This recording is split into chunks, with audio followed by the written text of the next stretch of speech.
Hi there, and it's Rhian Osborne here from Not Just Max. So today I'm going to show you a few little exercises you can do while you're sitting or while you're home working. This continues on from my discussions last week about issues caused from sitting, especially during lockdown, that I've noticed. So we're going to start off with some sitting exercises because some of you are still at work and you may be conscious about having to get up and exercise in front of a whole load of people. So I've just devised a few bits while you're sitting. Now, if you're at work, you won't be on a dining chair, but people who are maybe more elderly can then do this from their chair as well. So we're just going to, there you are, you've been working away or sitting away, watching TV or reading, and we're going to just get our bodies moving a little bit. So we're going to start off with some rotations. So we're going to rotate the upper back. Now you can either have your hands across your chest like so, or you can just reach around the chair.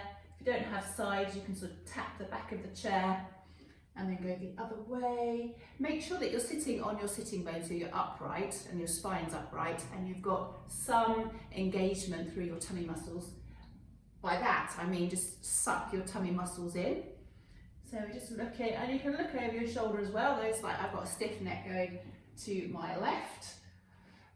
So it's quite good to just work that range of movement. And you can do this as much, you know, I'm going to do it about 8 times. But you can, if it feels nice, you can continue.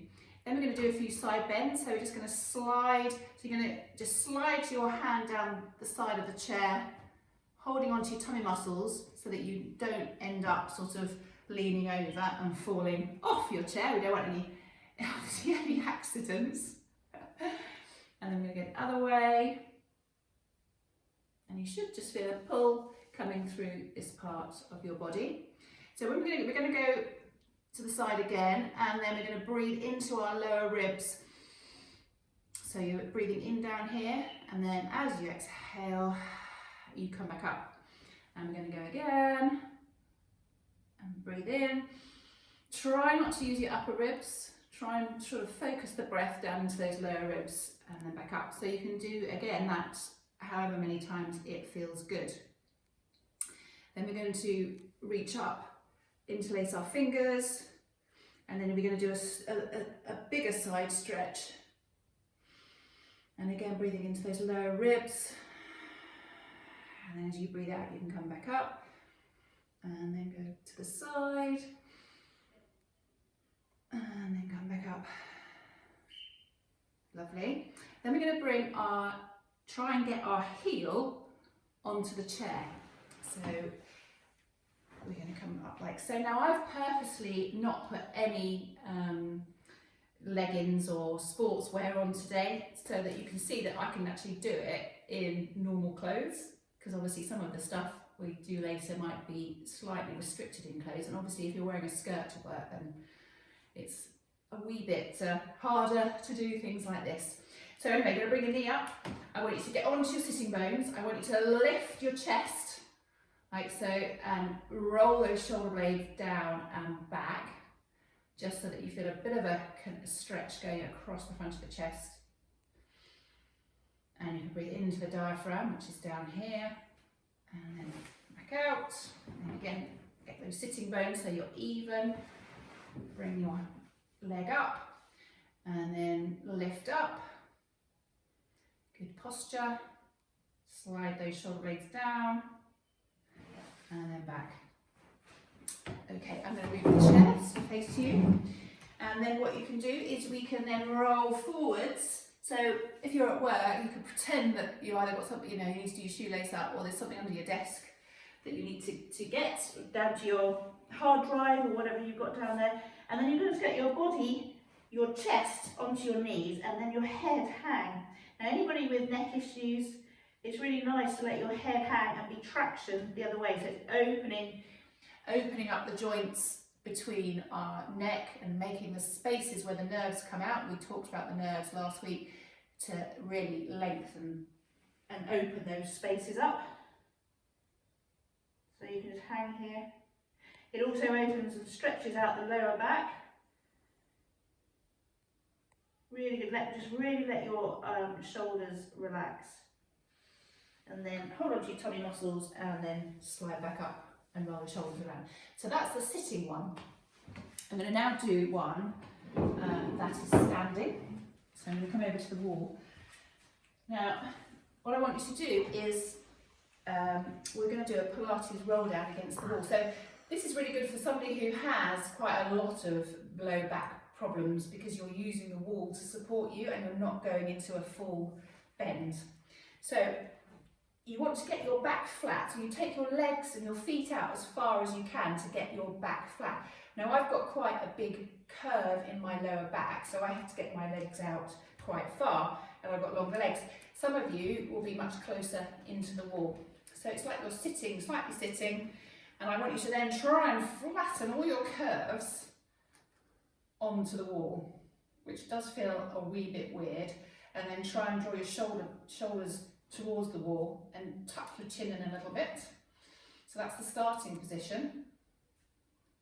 We're going to take a breath in, and then as we breathe out, I want you to tuck your chin into your chest, and then you're going to use the wall to push against, and you come roll down vertebrae by vertebrae, nice and slowly. So you get to the point where your lower back is just coming off the wall, and your sacrum, which is the triangular bone at the base of the spine, is just against the wall. And I want you to let you hang there.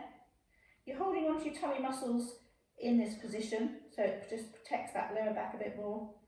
Let the head hang, and then take a breath in, and then push back, come up vertebrae by vertebrae. So people who do Pilates will be quite familiar with this. So all these exercises are nothing new. It's just putting some yoga and Pilates exercises together to help you feel a bit better and just get you moving for a few minutes, maybe every hour while you're sitting. So that's if you've got a low back issue, you can do it against the wall. You can then come up and then you can side bend, leaning against the wall as well, because in a minute I'm going to show you a flow without the wall. And then to the other side. And don't forget, when we go over, again, breathe into those ribs like we did sitting, and then back up again and back down, and then you can flow back and back up and stretch like so. So now I'm going to go without the wall, and so you're going to have your feet hip width apart. Again, you're going to roll down, but I'm going to roll down vertebrae by vertebrae, hold on to your tummy muscles. But what I'm going to do is we're going to come all the way down and just rest my chest on my knees, so my knees are bent, and I just want you to let the head hang. Again, this is really good for the people who have neck issues, just to let their head go heavy. Any sort of where there's compression, even though you feel the blood going to your head, it's quite good. So we're going to go there, and then you hold it for 30 seconds, then you come back up, you put your hands onto your shins, and then you flatten your back out and you bring your shoulder blades down your spine. So you're sort of a straight line with a flat back. And we're going to go down and hang. And then we're going to breathe in, and you're going to come back up, roll up carefully, bringing the arms above the head, reaching up, chest lifted, shoulder blades down. Breath in, and then as you breathe out, we're going to go to the side. And breathe up, and then to the other side, breathe up, and then back down, and again we're going to roll all the way down. Again, you can either rest this time your chest onto your knees, or you can just straighten the legs a little bit more so that you feel a pull up the back of the legs. And then I'm going to come back and I'm going to take one leg back. Now we're going into a long lunge. Again, this is why I worn jeans, so that you can see that you can actually do it in jeans. You bring your shoulder blades down. Now if it's too much in this long lunge position, you can just drop your knee down at the back, lifting the chest forward, look forwards. And what this is doing is putting a nice stretch through those hip flexors, because when we sit, the hip flexors get shortened. And again, this nice open posture opens up your stomach and your gut, because obviously when you're sitting, all your small intestines and intestines get squashed. Hold it there for a few seconds and then hook your toes underneath, straighten your leg, bring it back, and we're going to go up so you can get a little flow going. This is a yoga-y sort of thing. Reaching up, chest lifted, shoulder blades down, over to the side. This time I'm going to breathe into those ribs, back up, over to the other side, breathe into those lower ribs, back up and down. So we're going to go again, so rolling chin tucks, roll down. So you either put your chest onto your knees if that feels supportive, or you straighten, just let that head hang. I'm going to take the other leg back. So again into a long lunge, shoulder blades back, look forwards, feel that stretch in there, or you can take your knee down. Make sure that your knee doesn't end up over your toes at the front.